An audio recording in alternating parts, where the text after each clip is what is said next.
अस्सलाम वालेकुम। Second year chapter 1। आज हमारे पास टॉपिक है एटॉमिक रेडियस। एटॉमिक रेडियस क्या है और उसके पीरियोडिक टेबल में ट्रेंड क्या है, इसके बारे में आज हमने पढ़ना है। फर्स्ट ऑफ ऑल डिफाइन है हमारे पास the average distance between nucleus and outermost shell of an atom is called atomic radius. Average distance जो न्यूक्लियस और आउटर मोस्ट शेल, एक एटम के सबसे बाहर वाले शेल और उसके न्यूक्लियस के दरमियान का जो एवरेज डिस्टेंस है उसे हम क्या कहते हैं, उसे हम एटॉमिक रेडियस कहते हैं। इसमें ज़रा एक वर्ड पे गौर करना है, एवरेज वर्ड यूज़ किया है। उसकी रीज़न क्या है, देखें हमारे पास जो है ना एटम है, तो क्या होता है जी, ये एटम का है न्यूक्लियस, ये पहला शेल है, ये दूसरा है और ये तीसरा शेल है। ठीक हो गया। अब यहाँ से न्यूक्लियस से लेकर यहाँ तक का जो फासला है वो क्या कहलाएगा, वो कहलाएगा एटॉमिक रेडियस। लेकिन यहाँ पर जो इलेक्ट्रॉन है ना, उसको एग्जैक्ट हम मेजर नहीं कर सकते। ठीक है, न्यूक्लियस और वैलेंस इलेक्ट्रॉन के दरमियान जो डिस्टेंस है उसको हम एग्जैक्ट मेजर नहीं कर सकते। उसकी दो तीन रीज़न है। पहली रीज़न ये है कि एक एटम को ही हम सबसे अलग नहीं कर सकते कि एक एक्चुअल एटम लें और उसका हम क्या करें, अलग से एटॉमिक रेडियस फाइंड करें, ऐसा भी पॉसिबल नहीं है। दूसरी वजह क्या है कि हमारे पास जो न्यूक्लियस से बाहर वैलेंस इलेक्ट्रॉन है उसकी एग्जैक्ट प्रोबेबिलिटी जो है वो कहीं पे भी ज़ीरो नहीं होती।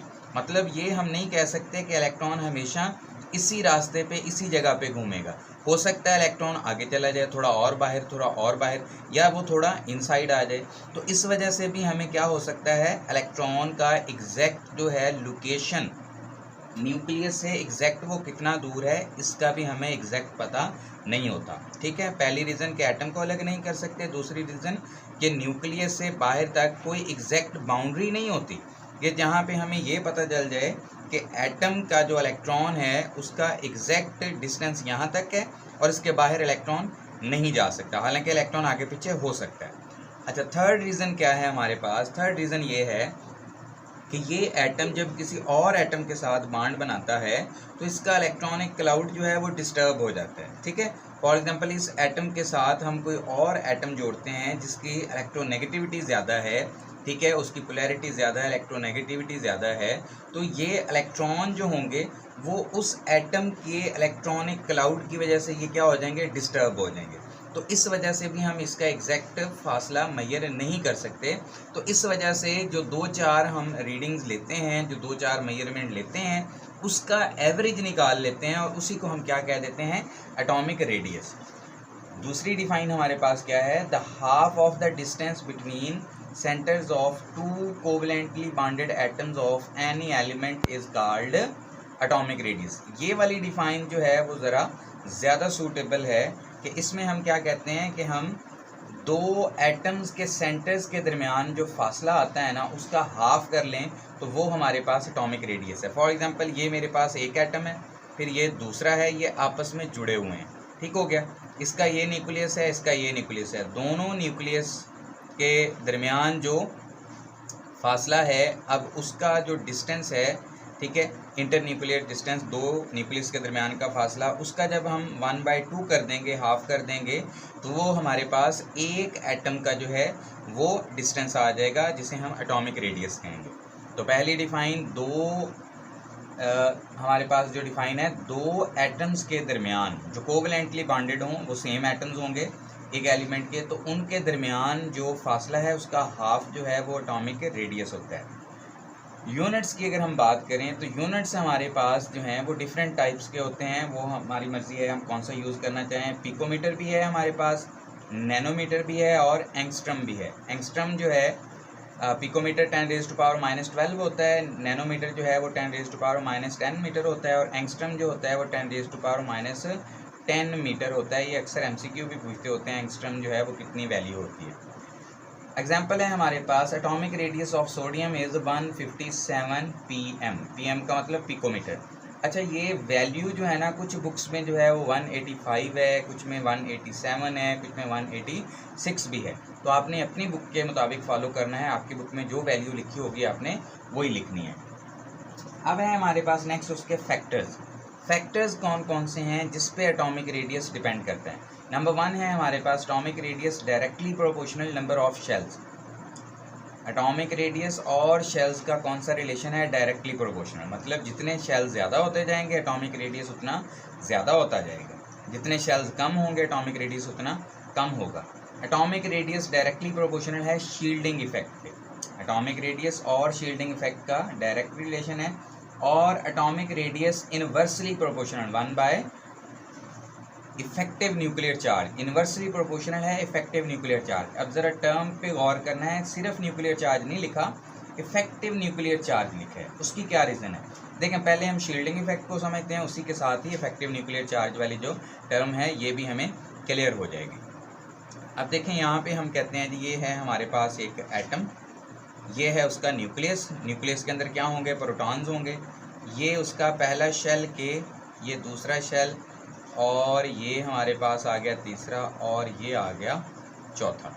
अब 1 मिनट के लिए सपोज हम करते हैं कि यहाँ पे जो हमारे पास पहला शेल है के, दूसरा एल, तीसरा एम और चौथा एन, यहाँ पे एक इलेक्ट्रॉन है। तो क्या होगा? अभी ये नहीं हम कह रहे कि एल एम में इलेक्ट्रॉन है, हम कह रहे हैं जस्ट एन के अंदर एक इलेक्ट्रॉन है। अब न्यूक्लियस क्या करेगा? इस इलेक्ट्रॉन को अपनी तरफ अट्रैक्ट करेगा। ठीक हो गया, ये इनके दरमियान अट्रैक्शन की फोर्स होगी। इलेक्ट्रॉन पे नेगेटिव चार्ज है, अब न्यूक्लियस के अंदर प्रोटॉन होते हैं तो उस पर पॉजिटिव चार्ज है, वो अपोजिट एक दूसरे को क्या करेंगे? अट्रैक्ट। अब अगर हम नेक्स्ट बात करें कि यहाँ पे हम क्या करते हैं, के में 2 इलेक्ट्रॉन आते हैं, एल में जो है वो कितने आते हैं? 8 इलेक्ट्रॉन आते हैं, 8, और एम में कितने आते हैं? 18 इलेक्ट्रॉन। ठीक हो गया, अब 18 इलेक्ट्रॉन यहाँ पे पूरे ड्रॉ कर लें। अब देखें जी यहाँ पे क्या होगा? अब ये वाले जो के, एल और एम वाले जो इलेक्ट्रॉन हैं वो क्या करेंगे? यहाँ पर वो न्यूक्लियस की वैलेंस पे अट्रैक्शन को कम कर देंगे, क्योंकि वो दरमियान में वो आ रहे हैं इनर शेल इलेक्ट्रॉन्स, तो वो क्या कर रहे हैं? न्यूक्लियस को शील्ड कर रहे हैं ताकि न्यूक्लियस वैलेंस पे उतनी कशिश ना लगा सके जितनी उसे लगानी चाहिए। तो क्या हो जाएगा? न्यूक्लियस और वैलेंस के दरमियान जो कशिश की फोर्स है वो कम हो जाएगी। इस कशिश की फोर्स का कम हो जाना, इसे हम क्या कहते हैं? Shielding effect. ठीक है, तो डिफाइन अगर आप चाहें तो लिख सकते हैं। डिफाइन हमारे पास क्या है? The decrease in force of attraction, the decrease in force of attraction, force of attraction में कमी हो जाना, किसकी वजह से?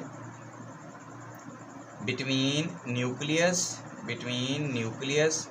And valence shell electrons, valence shell electrons और न्यूक्लियस के दरमियान कशिश की फोर्स का कम हो जाना due to presence of inner shell electrons. जो इनर शेल इलेक्ट्रॉन या इसे इंटरवीनिंग इलेक्ट्रॉन्स भी कहा जाता है, तो आप इनर शेल इलेक्ट्रॉन्स भी लिख सकते हैं, इंटरवीनिंग इलेक्ट्रॉन्स भी लिख सकते हैं। Electrons is called shielding effect. The decrease in force of attraction, कशिश की फोर्स का कम हो जाना, किसके दरमियान? Between nucleus and valence shell electron, nucleus और वैलेंस शेल इलेक्ट्रॉन के दरमियान कशिश की फोर्स का कम हो जाना due to presence of inner shell electron, जो अंदर वाले शेल्स के इलेक्ट्रॉन्स मौजूद हैं उनकी वजह से, इज कॉल्ड, उसे हम क्या कहते हैं? शील्डिंग इफेक्ट कहते हैं। अब आज next term effective nuclear charge. अब स्टूडेंट्स, जैसे ही हमारे पास ये न्यूक्लियस है, इसके अंदर क्या होंगे? प्रोटॉन। फॉर एग्जांपल हम कहते हैं प्रोटॉन्स, जिसको हम एटॉमिक नंबर बोलते हैं, उसको हम Z से रिप्रेजेंट करते हैं। तो Z मेरे पास क्या है? Number of protons. अब क्या होगा? माइनस, यहाँ पे जो इलेक्ट्रॉन्स हैं वो क्या कर रहे हैं? इन प्रोटॉन्स की कशिश को कम कर रहे हैं, जिसे हम क्या कहते हैं? Shielding effect. तो शील्डिंग इफेक्ट को हम सिग्मा से लिख सकते हैं, इसको हम क्या कहते हैं? शील्डिंग, या दूसरा नाम भी होता है इसका एक, स्क्रीनिंग इफेक्ट भी इसे हम कहते हैं। ठीक है, जितने एटॉमिक नंबर हैं वो और उसमें से शील्डिंग इफेक्ट माइनस कर दें। अब जो ओरिजिनल चार्ज की बजाय जो इलेक्ट्रॉन कशिश की फोर्स महसूस कर रहा होगा, वो उसका effective nuclear charge Z effective कहलाएगा। ठीक है, कि मतलब वो कशिश की फोर्स जो एक्चुअल में वैलेंस इलेक्ट्रॉन फील करता है, ठीक है। हालांकि प्रोटॉन ज़्यादा हैं तो वैलेंस पे कशिश भी उस लिहाज से ज़्यादा होनी चाहिए, लेकिन जो इनर वाले इलेक्ट्रॉन्स हैं वो कशिश की फोर्स को कम कर रहे हैं, तो इस वजह से वैलेंस इलेक्ट्रॉन उतनी अट्रैक्शन फील नहीं करेगा। तो उस वजह से जो कशिश की फोर्स में कमी हुई, जिसे हमने शील्डिंग इफेक्ट कहा, वो और जो असल में उसने फोर्स महसूस की, वो जेड इफेक्टिव या इफेक्टिव न्यूक्लियर चार्ज कहलाएगी। ठीक है। अब अगर ये तीनों बातें आपको फैक्टर समझ आ गए तो नेक्स्ट उसके जो ट्रेंड्स हैं वो बड़ी आसानी से हो सकते हैं। Along the period left to right जब हम जाते हैं एटॉमिक रेडियस डिक्रीज़ होता है। पहले आपने इस एरो के साइन के मुताबिक याद रखना है। लेफ़्ट टू राइट जाते हैं तो एटॉमिक रेडियस डिक्रीज़ होता है। अब उसकी रीजंस भी लिखी हुई हैं। Moving from left to right in a period number of shells remain same. पहली बात, शेल्स की तादाद सेम रहती है। Shielding effect almost remains constant. जो शील्डिंग इफेक्ट है हमारे पास वो भी तकरीबन कांस्टेंट रहता है। The effective nuclear charge increases. अब आ जाएं जी इस बात पे, इफेक्टिव न्यूक्लियर चार्ज इंक्रीज हो जाता है which pulls the electron strongly toward nucleus. As a result the atomic radius decreases along period. जैसे ही हम लेफ़्ट टू राइट मूव करते हैं क्या होता है, शेल्स की तादाद सेम रहती है और वैलेंस में इलेक्ट्रॉन बढ़ते जाते हैं। अब शेल्स की तादाद अगर सेम रहे तो क्या होगा, वैलेंस में इलेक्ट्रॉन भी बढ़ेंगे और न्यूक्लियस के अंदर प्रोटॉन की तादाद भी बढ़ेगी। 1 बाय 1 प्रोटॉन भी बढ़ता जाएगा और 1 बाय 1 इलेक्ट्रॉन भी बढ़ता जाएगा।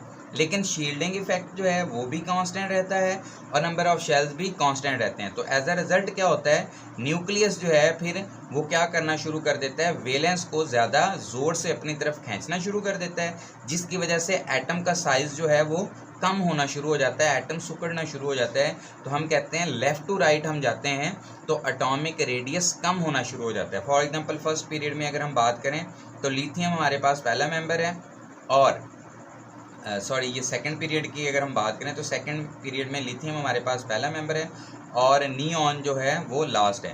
तो लिथियम का साइज़ बड़ा होगा और नियॉन का साइज़ क्या होगा, छोटा होगा। ठीक है। अब आ जाए नेक्स्ट डाउन द ग्रुप। अब डाउन द ग्रुप आते हैं तो एटॉमिक रेडियस बढ़ता है। उसकी क्या रीज़न है, ये अगर बात समझ आ गई तो ये बिल्कुल ऑपोजिट इधर लिख देंगे तो हमारा आंसर ठीक हो जाएगा।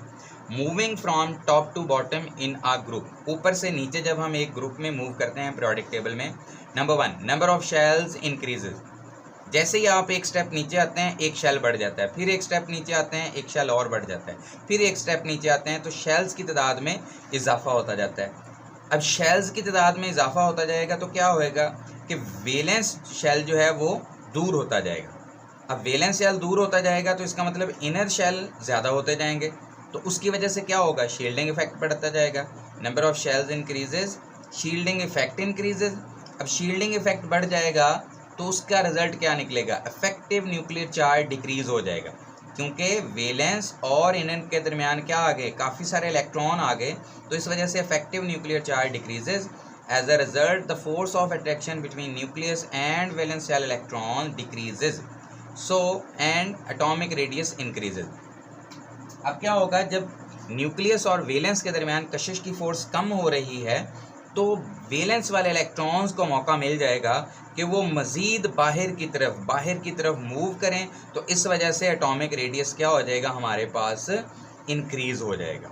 ठीक है स्टूडेंट, ये है हमारे पास सिंपल सा topic atomic radius, short question के हवाले से भी और लॉन्ग क्वेश्चन के हवाले से भी। ये बहुत अहम है, फर्स्ट ईयर में भी है ये और हमारे पास सेकेंड ईयर में भी है। ठीक है, अल्लाह हाफ़िज़।